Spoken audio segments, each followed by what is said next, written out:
Welcome back to Guard Your Grill Boxing. I got my man, Co-Trade. The Diggy Doc, y'all. They looked at what they call me big. My God. We're gonna ride on you. The break's over. On you. Listen, man, the break's over. Sweet. It's a takeover. GYGB is back. Full crew here. Forming like Voltron. You know how we do. Man, we had some major fights. We had some major science, though. The science was in the house. Before we get there, we want to talk about the fight of the year that didn't happen. That didn't happen. Was a fighter, a potential fighter of the year. That didn't happen. I mean, allegedly. Go ahead, guys. Well, everybody that knows anything about boxing has been anticipating the matchup between Nate Campbell and Juan Guzman at 35 for all those belts, which apparently Juan Guzman didn't make weight, man. He came in 3.5 pounds over. And the day of the fight, he just pulled out of the fight. They say he was coughing blood. He was sick, he was dehydrated, and all of that. Poor Showtime. This is always happening to Showtime. Shout out to Jose Luis Castillo. I got a feeling that HBO got so many gangsters behind them. You're not allowed to do that. They're HBO. They're probably you get a gun to your back at HBO. You gotta fighting tonight. You gotta fight like Fight Club. If this is your first time with HBO, you gotta fight. Yo, it's a shame, man. Shout out to all the fans out there that paid y'all money to go see the fight. And unfortunately, you know, I mean, you did see a fight, but you didn't probably get the fight that y'all paid for. And that's who gets hurt the most in the end is the fans. You know, especially, like I said, the people that went out and some people that probably didn't buy the pay-per-view card was forced to buy the pay-per-view card for $44.99, whatever it was.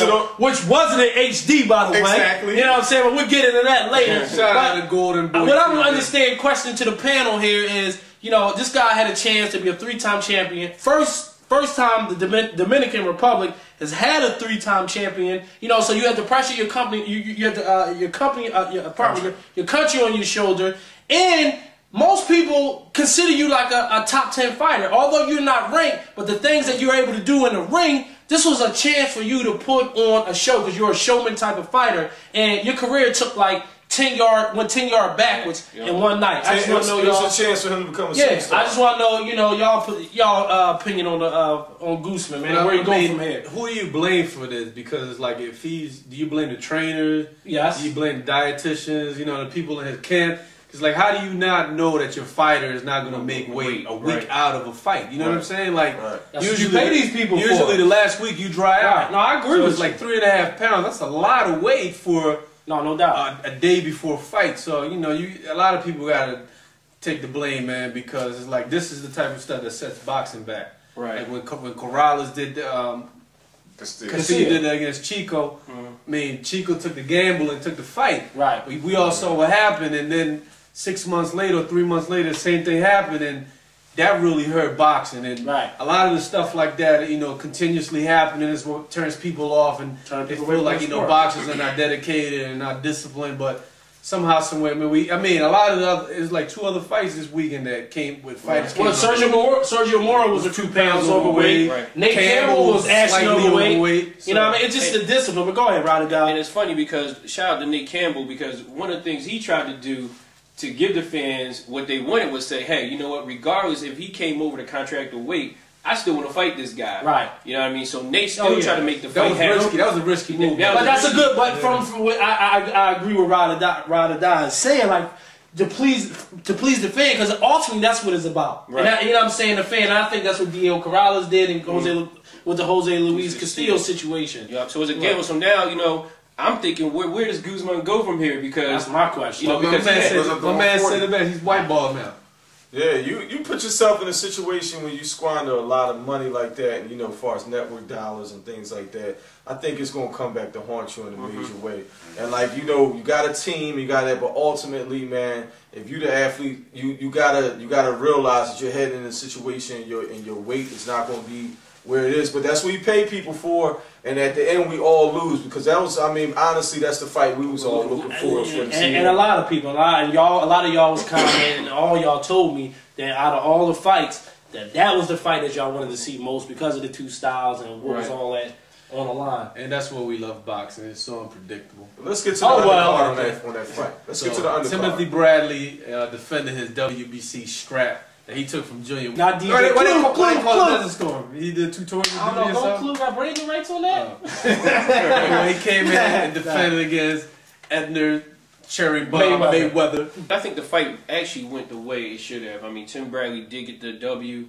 You know, he won. Was anybody surprised though? No, it wasn't surprised. Okay. Does anybody care? Did anybody? I would say this. Don't chop that either. I'm not disrespecting. I'm gonna say this. I'm gonna keep it real. Edner Cherry is the fighter that you bring in. Right. He's a gatekeeper. He's not going to be a guy that's going to win a title. But he's a guy you bring in to give a guy a good scrap. Surprisingly, it was a competitive fight. It was competitive. Right. Cherry had him in slight trouble towards the end. But he floored him. Right. No disrespect to Edner Cherry. But this fight was more so a showcase for Bradley. Right. A lot of people are still trying to figure out who is this guy. This guy got a BC strat. He beat Witter. Where'd he come from? Because when I saw him last time, I was like, where'd he come from? So now you can't help but start thinking about potential matchups. You got the winner of Malignaggi Hatton. It ain't happening. You know what can happen there? It ain't gonna happen. From Bradley, I don't know. You talk about if Hatton beats Maginali, do you really think Hatton's gonna give Tim Bradley a fight? He ain't get what's the word? All dream. I mean, if it's dream, what happens if it does happen? Does he have what it takes to beat these guys? No. How about Kendall Holt? No. Hatton is he's in bed with Golden Boy, so he has his big movie contract. He's not going to do his own stuff. Let's move on now. All right. Let's go to the Showtime. Let's move to 54 now. That was Showtime. No, that was Showtime. I'm all over. So before we leave Showtime, these guys go up against each other every week, and we usually say Showtime is the better cards, Showtime originally had first weekend every month. Yeah, right. first Why does it always look dark on Showtime? No, I'm serious. It always looks like it's a dinner setting in their broadcast. They want to give it that true boxing branding feel. I don't think HBO got the bright lights. Come off like that. I want to talk about like graphics. They come off like a poker hall, like when you playing. Y'all need to go on eBay and see where HBO got them lights or something. I want to talk about the pre-production with the Chad Dawson, Antonio Tarver, with the green screen behind Chad Dawson. Like it was cheap. Like it was outside of Vegas. It was cheap. They had the Las Vegas set behind Chad Dawson, and they had the Miami set behind. And it was like they was cutting back and forth. It was edited, and it was like a construction paper was in back of whoever was. Yeah. We love Showtime. Shout out to We love Showtime. Shout out to Weeds. What's the Brotherhood? The fake sopranos. The new show with the Californication. You crazy? Californication. Shout out to Busty Models. No. That's late night action. Golden Boy has partnered up with Affliction, and they're going to be having MMA and boxing cards jointly. They lost a member in that. Yeah, you know what? They should. You know what? The fans should discuss that. Yeah, I don't think that's necessary at all. Yeah. Even though I love Affliction's rise to the top, I don't think the whole mixing the two together. It ain't gonna work. You know, it's too different. And then people that we shout out to the MAUFC fan. So let me ask you, it's too different. Them partnering, did it have something to do with the referee wearing all black and looking like an MMA referee? That was another fight. That was Showtime? That was Showtime. The Golden Boy card looked just like a Showtime broadcast. Showtime looked better. Wait a minute. The dude on the Timothy Bradley. He had all black. That was Showtime. All right. He looked like Big John. Golden Boy's first official buy-sell pay-per-view broadcast with no HD. I got a problem. In 2008. No, I got a problem. First of all, they were too biased, man. I got a problem bigger than that. This is culture. The Golden Podium? No, well that too. That was so Oscar. That was Oscar floss. It looked like the VMAs. The MTV. They show Oscar too much smiling. You know how MTV dancer. Mario Lopez. Him is it's like three national anthems. Ricky Patton? No. Mario. Shout out to Saved by the Bell, Zach Morrison, Mr. Bell, all y'all do from from that whole crew. But I'm sorry, Mario Lopez shouldn't be doing boxing. Who was the girl? I mean, Mario's like yeah. I had a crush. That was my first crush, by the way. You see, we've been going for a while, so we're just happy to be around each other. Mario Lopez, isn't he on a style channel?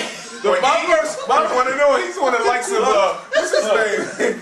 My first Ryan Seacrest. Maybe this is Oscar's desperate attempt to get women to watch boxing for some De reason. La Hoya is so full of himself. The golden, let's talk about the golden podium. That was flossing at its finest right there. That's me. I'm Golden Boy. This is my house, and y'all all gonna know about it.